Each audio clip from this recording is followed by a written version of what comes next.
Moon पे चले गए हैं तो उन्होंने कौन सा को मार दिया। अच्छा। हम तो ऑलरेडी मून पे हैं। हाँ, तो ये हम तो ऑलरेडी मून पे हैं। उसके अलावा चांद तक तो हमारी सोच ही नहीं जाती। नहीं, चांद तक हमारी सिर्फ सोच जाती है। और ये पाकिस्तानी रॉकेट लॉन्च होता हुआ और ऐसा लग रहा है कि आज ये चांद पर ही जाके रुकेगा, लेकिन ये क्या, ये तो नाच रहा है। जी हाँ दोस्तों, ये नाच रहा है।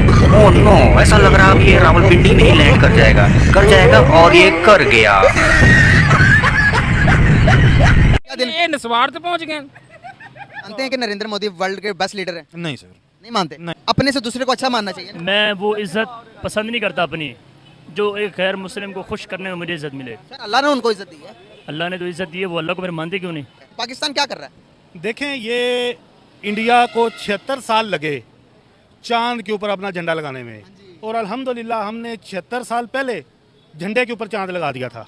लिहाजा हमारा उनका कोई मुकाबला नहीं है। याशियों पे लगे हुए आप मत सोचें कि इस निज़ाम और इन गुलाम हुक्मरानों के साथ हम कभी चांद पे पहुंच जाएंगे। इसके लिए हमें एक विजनरी लीडर्स चाहिए जिनकी एक सोच हो, दुनिया को देखने का एक एंगल हो। इस्लामिक कंट्री सऊदी अरेबिया उनको मुबारकबाद दे रहे हैं कि बाबा आपने बड़ा अच्छा काम कर लिया है। भाई वो बेवकूफ़ी कर रहे हैं। अच्छा, मुबारकबाद ही नहीं देनी चाहिए। मुबारकबाद नहीं देनी। यहाँ गैस है, मून पे भी नहीं है। अच्छा। यहाँ पानी है, मून पे भी नहीं है। यहाँ बिजली है, मून पे भी नहीं है। तो बेटा ऑक्सीजन तो यार उनसे टैक्स लगा दोगे की कर देते हो। हम ऑलरेडी चांद पे ही रहे हैं, ना बिजली है, ना पानी है, ना गैस है। चांद पे भी ना बिजली है, ना पानी है, ना गैस है। हम रहे चांद पे रहे हैं अभी भी। तो पाकिस्तान जो है चांद बन गया। बिल्कुल सर, बिल्कुल देनी चाहिए। भाईचारा है क्योंकि वो हमारा नेबर्स है। इसमें चीज़ें पॉलिटिशियन का जो है बिल्कुल हाथ है उनका, लेकिन जो यहाँ की आवाम और वहाँ की आवाम है उनके दिलों में ऐसा कुछ भी नहीं है। चंद्रयान 3 23 अगस्त को लैंड किया तो भारत ने उसको नेशनल स्पेस डे का नाम दे दिया कि अब हर साल 23 अगस्त को पूरा भारत इसको नेशनल स्पेस डे के तौर पर मनाएगा, ताकि बच्चों के अंदर साइंस को लेके, इनोवेशंस को लेके ज़्यादा से ज़्यादा इंटरेस्ट पैदा हो और इंडिया के बच्चे ज़्यादा से ज़्यादा साइंटिस्ट बने। हेलो दोस्तों, चंद्रयान 3 को हमेशा यादगार बनाने के लिए पीएम मोदी ने एक विशेष ऐलान किया है। इस ऐलान में पीएम मोदी ने 23 अगस्त को नेशनल स्पेस डे यानी राष्ट्रीय अंतरिक्ष दिवस के रूप में मनाने का ऐलान किया है। पीएम ने इसकी घोषणा करते हुए कहा कि 23 अगस्त को जब भारत ने चंद्रयान पर तिरंगा फहराया, उस दिन को हिंदुस्तान नेशनल स्पेस डे के रूप में मनाएगा। इसरो 2 सितंबर 2023 को सुबह 11:50 पर आदित्य L1 मिशन लॉन्च करने जा रही है।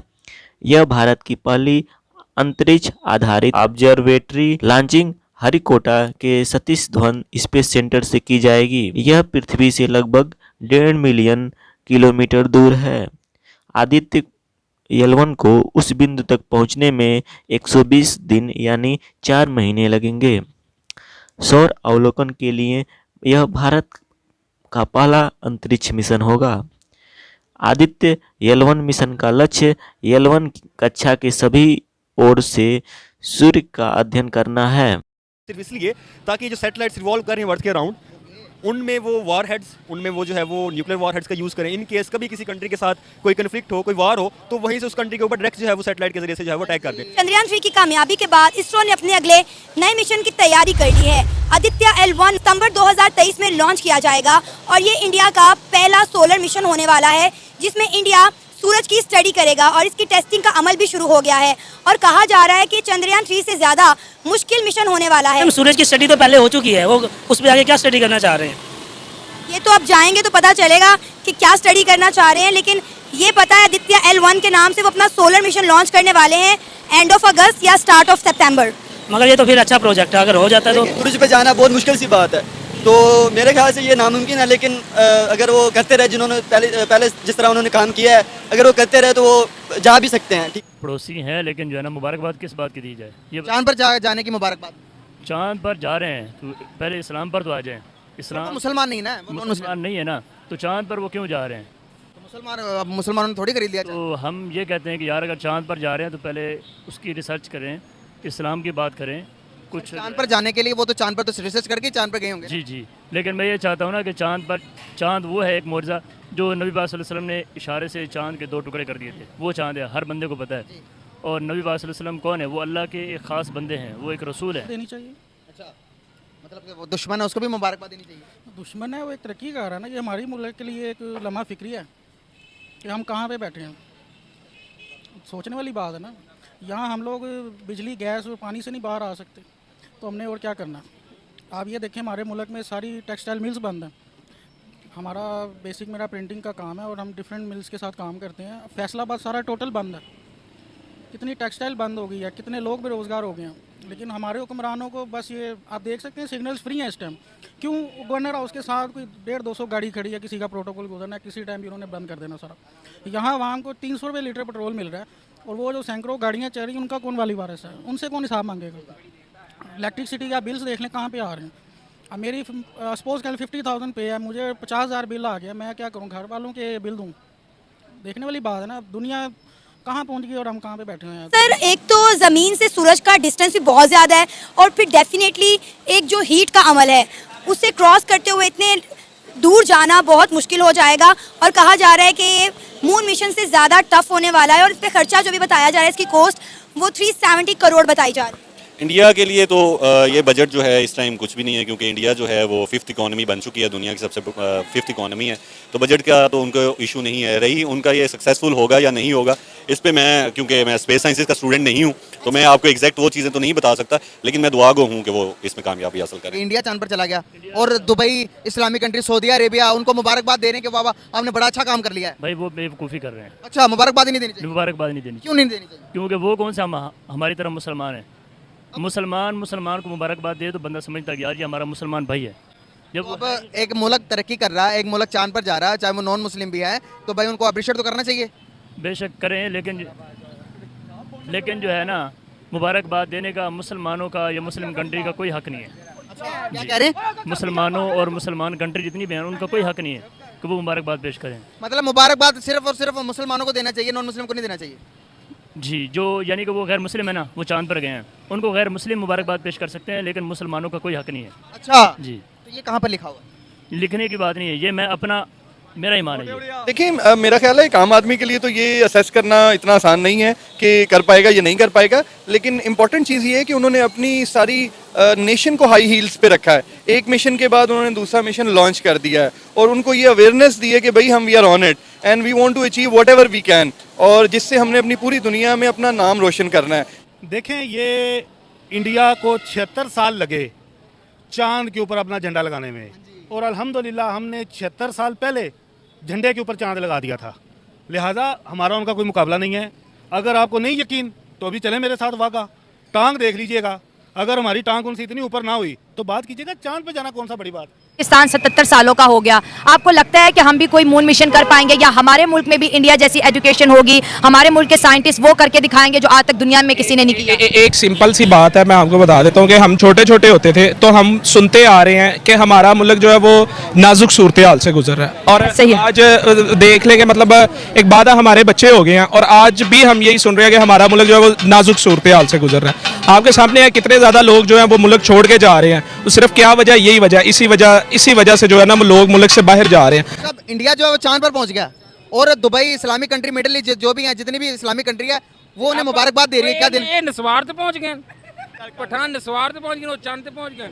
मतलब उन्हें मुबारकबाद देनी चाहिए, इंडिया को चांद पर चला गया। हाँ, इन्होंने दियो ले दिखम देन। अच्छा, जबरदस्त हो गया गाइस, इन्हें पता ही कुछ नहीं है मैं पाकिस्तानी हूँ या कहाँ पर रह रहा हूँ। तो क्या कहना चाहेंगे? हमारे तो ये हालात है, अब मैं बात चांद की कर रहा हूँ, ये बात कुछ और कर रहे हैं। भाईजान वो जो है ना थोड़ा सा ना, हाँ जी, सारे ही पागल हो गए आहिस्ता आहिस्ता। क्या करें, मुल्क की हालात ऐसे हैं, महंगाई कहाँ जा रही है। फिर आप यहाँ पर कह रहे हो कि हमने बनानी नहीं है, मुबारकबाद नहीं देनी है, तो गलत बात है। मैं उनको मुबारकबाद पेश नहीं कर सकता, क्योंकि वो हमारे लिए मुखलिस, क्योंकि हम जो है ना अपने मुल्क के बारे में नहीं सोचते, एज अ नेशन हम नहीं सोचते, जिसकी वजह से इंडिया देखते देखते बहुत आगे निकल चुका। उनके मुल्क में 23 अगस्त को नेशनल स्पेस डे मनाया जाएगा, एंड पाकिस्तान में अनफॉर्चुनेटली हमेशा हम यही रोते रहते हैं कि हुकूमतें टूट गई हैं या मुल्क जो है बड़े नाजुक हालात से गुजर रहा है, डॉलर इतना हाई हो गया। तो हमारे जो इंटरेस्ट है वो पूरी दुनिया से मुख्तलिफ है। कंट्री बुला बुलाकर जो इंडिया के नरेंद्र मोदी हैं, जो उनके पीएम हैं, उनको बेस्ट लीडर का खिताब दे रही है, क्यों? उनके आप पॉलिसीज देखें, आप देखें इंडिया में इलेक्ट्रिसिटी फ्री है, एजुकेशन फ्री है। वो आप सोशल मीडिया अगर आप यूज़ करते हैं, वो कोई केजरीवाल उनका कोई minister, I think who is, I don't know, but लेकिन उसके आप पॉलिसीज देखें, उसके काम देखें। और यहाँ हमें ये बस सिखाया जा रहा है कि बाकी जाओ, लगे जाओ, इधर एक बिरयानी के पीछे हम बैठे हुए हैं लाइन में लग के। What is this happening in this country? I don't understand what is this. आप समझ लें, दुनिया इस टाइम एक साहब पे हंस रही है हमारे ऊपर। यहाँ पर दुनिया चांद पर जाती है और हम यहाँ पर बैठ के कहते हैं कि चांद पर जाने का फ़ायदा क्या है, और दुनिया सर्च करेगी, पूरी दुनिया के बताएगी कि भाई चांद पे भी कुछ है, चांद पे भी कोई चीज़ें हैं, और हम सोच रहे हैं कि यार चांद पे भी कोई जा सकता है। ऐसी हम यहाँ पे बैकी सी बातें करते हैं। वो देखे ना, वो एक्सप्लोर कर रहे हैं, इस वर्ल्ड को एक्सप्लोर कर रहे हैं कि क्या दुनिया, नासा, अमेरिका के बड़े बड़े कंट्रीज, दुबई, सऊदीया, हर कोई कंट्री उनको मुबारकबाद दे रही है। हमें किसने मुबारकबाद दी आज तक? हमें किसी ने मुबारकबाद नहीं दी, ना कोई देगा। बिल्कुल सर, बिल्कुल देनी चाहिए। भाईचारा है क्योंकि वो हमारा नेबर्स है। इसमें चीज़ें पॉलिटिशियन का जो है बिल्कुल हाथ है उनका, लेकिन जो यहाँ की आवाम और वहाँ की आवाम है उनके दिलों में ऐसा कुछ भी नहीं है। ये कि आपके दिल में कोई वो नेबर्स, क्योंकि हमारा इस्लाम जो है नेबर्स को वो देता है, भाईचारे का वो पैगाम देता है, तो बिल्कुल मुबारकबाद हमें उनको देनी चाहिए। बिल्कुल। सर, अगर टेक्नोलॉजी की हम बात करें तो वो चांद पर चले गए हैं और हम कहाँ पे हैं? हम सर इसके मुकाबले में बहुत ही पीछे रह गए हैं, हद से ज़्यादा पीछे रह गए हुए हैं। ये बहुत टफ हो सकता है क्योंकि सूरज का ज़मीन से चांद का फासला बहुत कम, इतना ज़्यादा नहीं है। उसे मल्टीप्लिकेशन में देखिए, सूरज का और ज़मीन का फासला बहुत ज़्यादा है और मल्टीपल फैक्टर्स हैं जो उसको अफेक्ट कर सकते हैं। उसका डिस्टेंस है, उसका हीट है, उसकी मोशंस हैं, और बड़ी चीज़ें इसको अफेक्ट करेंगी। इस पर कई गुना कॉस्ट होगी उनकी और एक्सपेरिमेंटेशन भी बहुत ज़्यादा करनी पड़ेगी। सर 378 करोड़ की जो है कॉस्ट आ रही है इस मिशन के ऊपर। ये एस्टिमेटेड, इससे भी ज़्यादा हो सकती है। ये तो एस्टिमेटेड है ना, ये तो एक प्रोजेक्ट के लिए, उन पर पहुँचने के लिए, कामयाब होने के लिए पता नहीं कितना उसको पैसा लगाना पड़े, मिलियंस ऑफ मिलियन डॉलर लगाने पड़ेंगे, फिर जाके कामयाब हो या ना हो। फिर इसके लिए वो शेर कहूँगा मैं, गिरते हैं शाहसवारी मैदान जंग में, वो तिफल क्या करे जो घुटनों के बल चले। वो कोशिश कर रहे हैं, इंशाल्लाह पहुँच जाएंगे। उनको वो बुलंदियों की तरफ चढ़ रहे हैं, हमारा डॉलर चढ़ रहा है। मून पे चले गए हैं तो उन्होंने कौन सा को मार का मार दिया? हम तो ऑलरेडी मून पे हैं। हम तो ऑलरेडी मून पे हैं, ठीक है ना। यहाँ गैस है, मून पे भी नहीं है। यहाँ पानी है, मून पे भी नहीं है। यहाँ बिजली है, मून पे भी नहीं है। तो बेटा बात ऑक्सीजन तो यार उनसे भी टैक्स लगवा दोगे, की कर देते हो उस पे भी टैक्स लगवा दोगे आप लोग।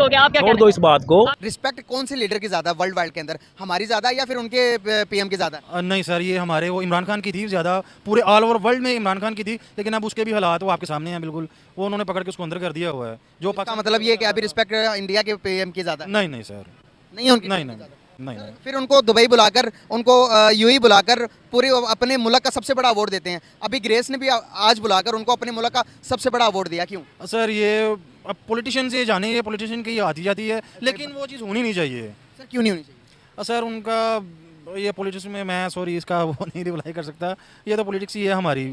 इस स्थान पर पृथ्वी और सूर्य के गुरुत्वाकर्षण बल समाप्त हो जाएंगे। इस कारण वहां वेधशाला के संचालन के लिए अधिक ऊर्जा की आवश्यकता होगी। डॉक्टर श्रीवास्तव स्पेस वेदर के विशेषज्ञ हैं और सौर विकिरण, पराबैंगनी किरण, एक्स किरणों और सौर लपटों का पृथ्वी के वायुमंडल पर पड़ने वाले प्रभावों को अध्ययन करेंगे। मिशन आदित्य L1 के भेजे गए अंतरिक्ष यान से कुल 7 पेलोड भेजे जाएंगे, जो इलेक्ट्रोमैग्नेट पार्टिकल्स और चुंबकीय क्षेत्र सूचकों की सहायता से फोटोस्फीयर, क्रोमोस्फीयर और सूर्य की बाहरी परतों का अध्ययन करेंगे।